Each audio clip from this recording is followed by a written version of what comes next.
10 बज रहा है, क्या क्या दवाई खा रहे हैं? देखिए इसमें लिखा है खाली पेट। तो ये बोला खाली पेट यानी खाना नहीं खाएं, तो ये बोला खाया गया है, आधा घंटा पहले का है। कल 3 को नया फिर प्रॉब्लम में आया है, गला में सूजन का है, ये कान के अंदर क्या प्रॉब्लम है, फिर आँख और ये नाक के अंदर। तो ऊपर 2-3 को नया प्रॉब्लम है। जब जब डॉक्टर के पास मिलने जाते हैं तो नया नया प्रॉब्लम फिर 2-3 को एक्स्ट्रा ऐड हो जाता है। तो बहुत इशू हो रहा है, शरीर भी डैमेज हो रहा है, बट क्या करें। मैंने लड़ना तो है राज्य के लिए, जब ठान लिया तो अब यहाँ पीछे और बैक होने का चांस नहीं बनता है। सुबह 8 बजे दवाई खाने का टाइम रहता है, 10:30 बज गया है। तो क्या कीजिए, रात को लेट हो जाता है, मीटिंग करना फिर सभा करना तो लेट हो ही जाता है, और 9 बजे के पहले तो उठने का चांसेस भी नहीं बन पा रहा है। सुने थे 11 बजे आपका सभा है, पंचन पंचायत आशीर्वाद यात्रा। निकलेंगे बस, सब खाना खा के निकलेंगे तो सीधे 10:30 यहीं बज गया है। भागेंगे, हम बहुत स्पीड भागेंगे। नहाई भी नहीं है? नहीं नहीं, नहाएंगे भी नहीं और खाना भी गाड़ी में ही चलते चलते खाया जाएगा। क्या आज हाफ पैंट में ही चलने वाले हैं क्या? वैसे हमको आपत्ति नहीं हाफ पैंट से, लेकिन चूंकि पब्लिक में है और थोड़ा सा मैसेज ठीक नहीं जाएगा, इसलिए ट्राउजर एक चढ़ा लेंगे। इतना बीमारी होने के बाद भी आप सभा कर रहे, रेस्ट क्यों नहीं करते? देखिए रेस्ट अब करेंगे, लेकिन आज सभा कल करेंगे, फिर एक दिन रेस्ट करेंगे, 2 दिन सभा 1 दिन रेस्ट, इस तरह चलेगा। लेकिन रेस्ट नहीं हो पाएगा, कहाँ समय बचा है, आचार संहिता लग जाएगा। और आप लोकसभा फतह करने की बात कर रहे हैं, मजाक नहीं है। जिनको देखिए हवा, हमने बार बार बोला कि हम लोग पीएचडी के स्टूडेंट है, यथार्थ को समझते हैं। हवा हवाई जैसा कोई मैटर नहीं है। जयराम महतो जितना संघर्ष करेगा उसका वोट का परसेंटेज उतना बढ़ेगा, उतना जीतने का चांसेस बढ़ेगा। हम कोई बीजेपी और जेएमएम नहीं है कि मेरा कोर वोटर है या आजसू है जो मेरा गांव में वोट बना हुआ पहले से 20 साल की पार्टी है। दो साल भी नहीं हुआ है, हमारी पार्टी 7-8 महीना पुरानी पार्टी है। तो हमें तो और फोकस हम कर रहे हैं अपने आप पे। तो कि जन पंचायत आशीर्वाद कल आपका कसमार में था और अभी तक कुछ वहाँ के लोग आपसे मतलब कांटेक्ट करना चाह रहे हैं कि वो प्रोग्राम कैंसिल है हुआ कि क्या नहीं हुआ? नहीं प्रोग्राम कसमार वाला होगा, लेकिन हुआ क्या बीच में कि मेरा तबीयत खराब हुआ, तो उस दिन एक दिन डिले हो गया, और एक दिन जमशेदपुर चले गए, और एक दिन कोर्ट का डेट अचानक निकला, तो 3 दिन डिले हुआ। मतलब थोड़ा सा 2-3 दिन डिले होगा, लेकिन जो कार्यक्रम मेंशन हुआ है वो कार्यक्रम 100%। कल कोर्ट किस मसले पे गए थे? सिंदरी का जो केस था, उसका बेल का मसला था, उसी मसले में गए थे। बेल मिल गया? हाँ बेल मिल गया, और मैंने बेल मिलना भी चाहिए, बेल क्यों नहीं मिलेगा भाई। माननीय न्यायालय भी जानती है कि बच्चा लोग पुलिस केस का मतलब ही होता है कि कुछ ऐसे नाम दो जिससे आपको किसी की दुश्मनी है ऐसे नाम दे दिया जाए। पुलिस केस में जनरली भीड़ का केस का मतलब ही है कि आप 2 का नाम दे दिए, वो 2 का नाम दे दिया, तो इसी टाइप से नाम वहाँ दिया जाता है। चुनाव लड़ना है इसीलिए बेल ले रहे हैं क्या?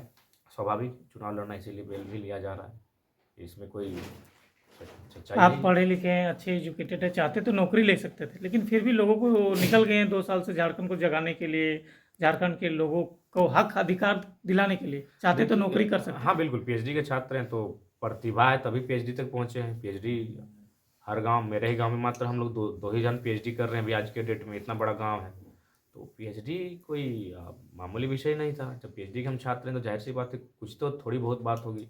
तो निश्चय ही इन फ्यूचर हम लोग अपना फ्यूचर को सिक्योर कर सकते थे, लेकिन मेरा मानना है कि अभी नहीं तो कभी नहीं। आखिर झारखंड के लिए कौन बोलेगा? ये लगातार जो अतिक्रमण, जो कब्जा, जो यहाँ की हर प्रकार की परिस्थितियों को बदला जा रहा है, जनसांख्यिक परिस्थिति को बदला जा रहा है, भौगोलिक सीमाओं को बदला जा रहा है, यहाँ के कला संस्कृति, यहाँ की भाषा परंपरा को बदला जा रहा है, तो ये राज्य तो बिल्कुल हाशिए की ओर चला जाएगा अगर कोई आवाज़ नहीं बुलंद करेगा तो। बड़े ही मुखरता से आप बड़े नेता, मंत्री, विधायक के बारे में बोल देते हैं सभाओं में या फिर कहीं पे भी, तो ये सब डाटा आपको मिलता कहाँ पे है? देखिए डाटा एक्चुअली जितने भी मंत्री लोग हैं ना, उनका खास लोग ही देता है। भले वो मंत्री है, लेकिन परेशान तो वो भी है। अन्याय से वो भी परिचित है कि मंत्री जी अन्याय कर रहे हैं, तो चोरी छुपे वो डाटा वही लोग हमें प्रोवाइड कर तो रहे इतना निडर होकर बोलते हैं, कहीं केस उसका डर नहीं लगता है? हैं।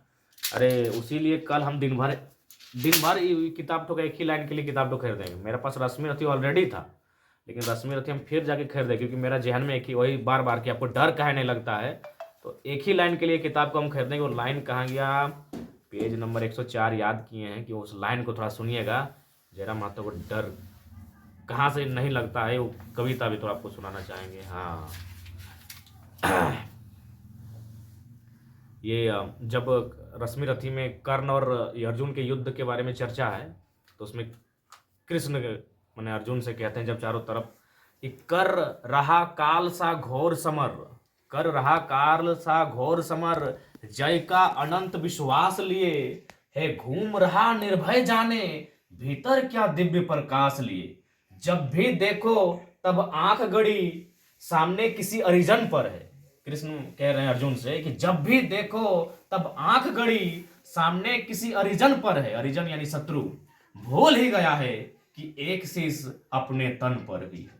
यानी कर्ण भूल चुका है कि एक शीश उसके भी तन पर है। वो जब भी उसको देख रहे हैं किसी अरिजन पर है, लेकिन वो भूल चुका है कि एक शीश उसके तन पर भी है। तो स्वयं भूल चुके हैं कि एक शीश मेरे भी तन पर, ये हम भूल चुके हैं। हमको बिल्कुल आभास ही नहीं कि मेरे सर मैंने धड़ पर एक सर है। हम अपने आप को मान ही चुके हैं कि शहादत होगी तो होगी, लेकिन पीछे नहीं हटेंगे। कि कर रहा काल सा घोर समर, जय का अनंत विश्वास लिए, हे घूम रहा निर्भय जाने, भीतर क्या दिव्य प्रकाश लिए। जब भी देखो तब आंख गड़ी, सामने किसी अरिजन पर है, भूल ही गया है एक शीश इसके अपने भी तन पर है। इसका अर्थ क्या हुआ? अर्थ नहीं समझ में आया इसका। इसका अर्थ यह है कि वो शत्रु से लड़ने में इतना व्यस्त है कि उसको इस बात का आभास ही नहीं है कि उसका भी गर्दन है। तुम तो शत्रु के गर्दन काटने पर तुले हो, लेकिन एक गर्दन तुम्हारा भी वो भी कट सकता है, लेकिन कर्ण को यह आभास ही नहीं है। या तो ठीक उसी प्रकार मैंने जयराम महतो जो इन राजनेताओं को चैलेंज कर रहा है, इन भ्रष्ट IAS IPS को चैलेंज कर रहा है, इन तमाम माफियाओं को चैलेंज कर रहा है, उसका विपरीत परिणाम भी हो सकता है। ये जयराम महतो बिल्कुल भूल चुका है। जो होगा देखा जाएगा, बक्सा कोई नहीं जाएगा। लेकिन जब भी जयराम हो तो स्पीच देते हैं एग्रेशन वाला, तो आदमी का रोंगटे खड़े हो जाते हैं सुनने वाले के। देखिए चूंकि हम लोग टाटा में तो कुछ लोग रो गए थे। हाँ रो गए थे, सही बात है। दिल से हमारा स्पीच दिल से होता है। चलिए ठीक है।